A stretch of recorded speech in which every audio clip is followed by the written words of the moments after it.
Like you already know, we'll start with a brief leadership coaching session, which we're going to abridge because of the time that we already lost. Unfortunately, the traffic situation has been very, very bad today, so a number of you came in not too early.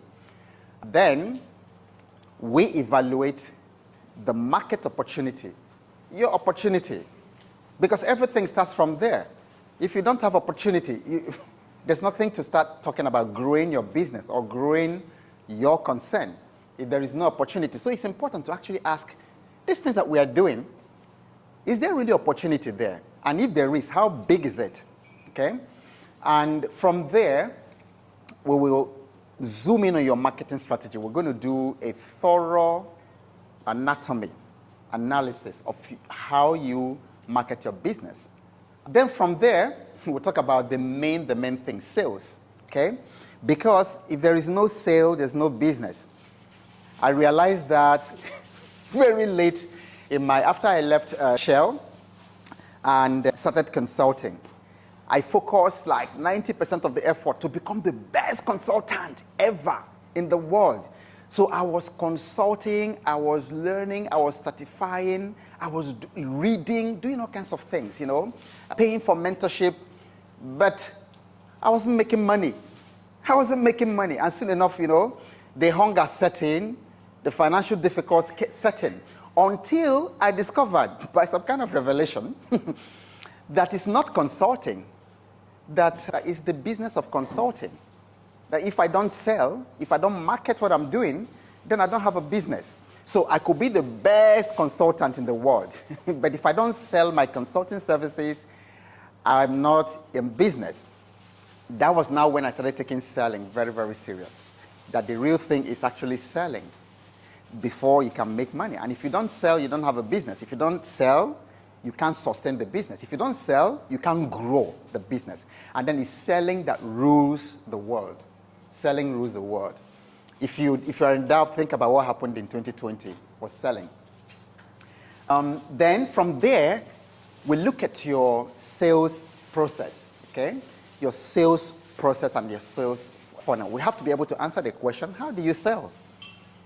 It's just a question, how do you sell? 4 words. But it's one of the most powerful questions any business can answer. And then you ask the members of your organization or your team, how do you sell? You'll be shocked, the kind of answers that will come. Yeah, it's such a simple question. Now, in my work with Stanford Seed, they know me as the apostle of simplification.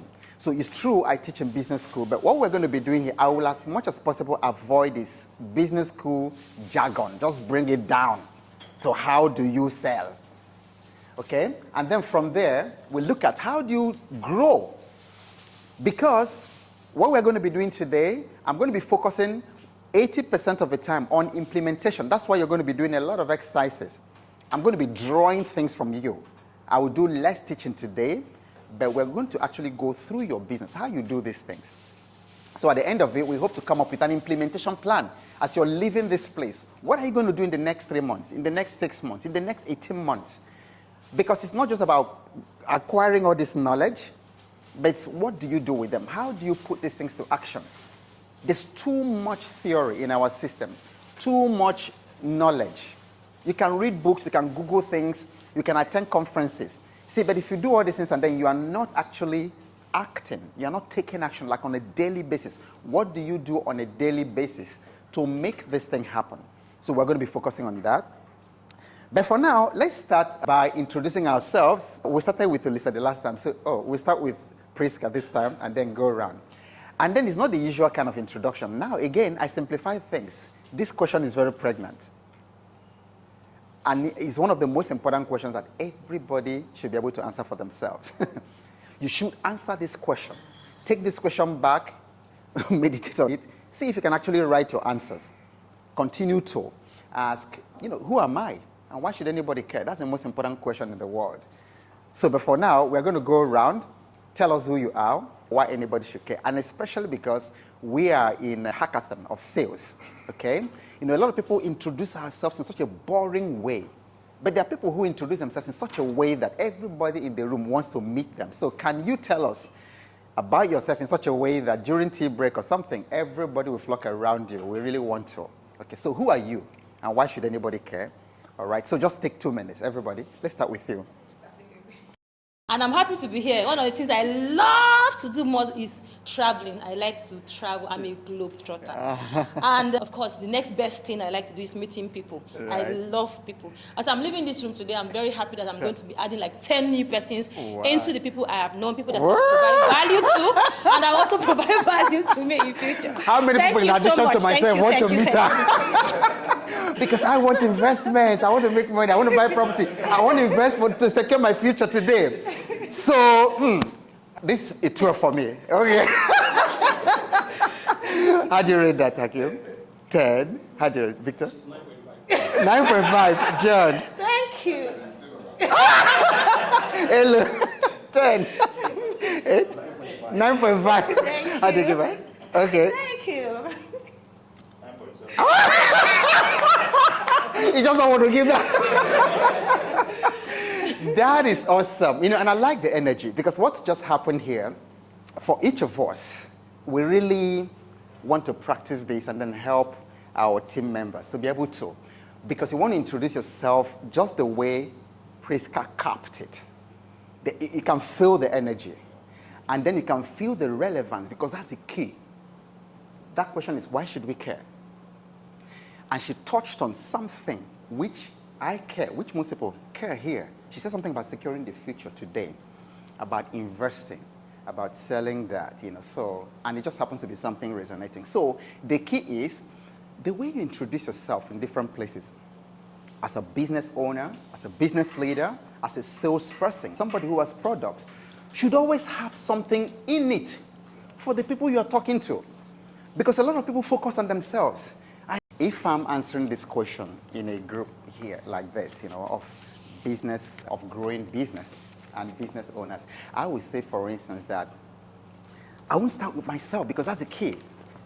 I won't, you know, start about my qualifications, you know, and all that. Of course, over time in the conversation, I can say, oh yeah, I used to work for Shell. But if it has value for the people who are listening to me, then I can talk about, okay, I worked with Shell, left Shell, went to Chevron, came back to Shell, started consulting and things like that. But I can say something like that most businesses struggle with consistent revenue and cash flow. So I developed a process to help businesses to ramp up their revenues to get that consistent, persistent revenue so that they will be free to pursue impact, the reason for which they set up their businesses. You know, because if you don't have the revenue, you can't pursue impact and you can't even whatever. So that's the way I will introduce myself. That so you see, I didn't even talk about myself and this. I just said that, look, in this room, most businesses struggle with consistent revenue in their businesses. And I said, I've developed processes that help organizations, help companies to create consistent, persistent revenue in the organization so that they will be free to pursue their impact, their mission. Very simple. So now, this allows me not to ramble. So now, if I'm invited to speak to a parent-teachers association where there are parents, different. I won't start telling them about consistent revenue. But I can say something about, you know, how many mothers, it happens in fact, even tomorrow as we're here. It's a mother that secured an appointment. She's coming with her whole family because they want me to mentor their son. So she's coming here, even dragged her husband. Big people. I haven't had the time. She's been calling. They were in the UK. She was calling. I didn't have the time. So I said, look, the only time I'll have is I'm going to be here in Eco Hotel. And I have a program I'm running today. So tomorrow morning before I check out of the hotel, come at 9:30. Okay. And so she's bringing her son. We're not talking about little children. The son is like in her mid-20s. So if I'm talking to parents like that, I can say that most parents don't know what to do with teenagers and young adults, you know, that they struggle with their teenagers and young adults who are trying to make the transition to understand themselves. And then as they're trying to understand themselves, they're having issues with drugs, with addictions, with lack of purpose in their lives. So, and I say, I help and I mentor these children to discover their purpose so that they can live, their best life, and then unfold their potential and not be part of the problem in the society, but also the solution. So you see, it's relevant. That's why should they care part of it. So I won't go to talk to parents and I won't go to talk to this, but I'm then saying most businesses, because they don't care, about that. So always introduce yourself. That's rule of selling and marketing. Always introduce yourself this way. Who are you? Why should they care? Everywhere you are, every network, wherever you find yourself, always make sure you're introducing yourself. Don't stop focusing on this, I'm an allergy, I have a PhD in that. Who cares? Why should they care? I have a PhD in that. I'm chief of this and that and that. Who cares? I just want you for who you are. Because people meet you, they actually, what's in it for me? Why is he talking all these things that he's talking about? Is that powerful? Yeah. Right. Okay. So the next. You're giving us this thing now.